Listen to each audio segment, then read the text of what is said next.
নমস্কার বন্ধুরা, তোমরা সবাই কেমন আছো? আশা করি সবাই খুব ভালো আছো। তো চলো, আমি যেখানেই যাই আমার হঠাৎ করে হয়ে যায় প্রোগ্রাম। তো হঠাৎ করেই হলো প্রোগ্রামটা।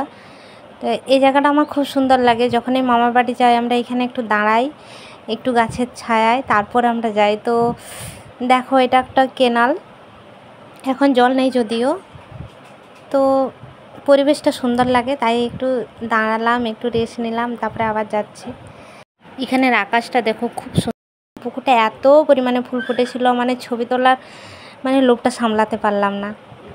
পুরো পুকুরটাতে শুধু ফুল আর ফুল, দারুণ লাগছিল। এমনি চোখে দেখা আর ফোনের মধ্যে অনেকটা পার্থক্য থাকে না, তো তাও তোমাদের কাছে আমি একটু শেয়ার করলাম। তো আর বেশিক্ষণ দাঁড়ালাম না রোদের মধ্যে। তো চলো এখন বাড়ি ফেরা যাক। অনেক রোদ, দেখতেই পাচ্ছ তোমরা। তো জায়গাটা কেমন অবশ্যই কমেন্ট করে জানিও।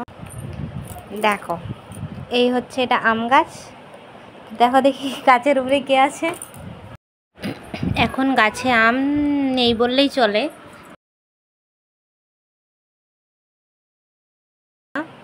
তো তাও মামাবাড়ি গাছে প্রচুর আম ধরে আছে। তো তোমাদের দাদা বলছে আমি গাছে উঠেই আম পাড়বো। গাছটা যদিও এতটা বড় নয়, তো তাও বলে আমি গাছেই উঠবো। তো চলো দেখতে থাকো তোমরা, কতগুলো আম পাড়লাম আমরা।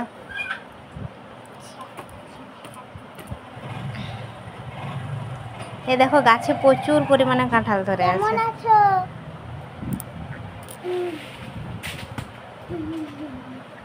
বড় বড় সব কাঁঠাল ধরে আছে।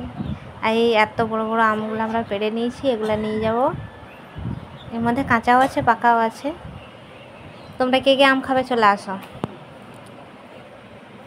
বিকেলে রেডি হয়েছি বাড়ি ফেরার জন্য। ঠিক বেরোবো, বৃষ্টি শুরু। তারপর যেই বৃষ্টিটা কেটে গেছে, দেখো আকাশে কি সুন্দর একটা রামধনু দেখা যাচ্ছে। আমি অনেক দিন পরে আকাশে রামধনু দেখলাম।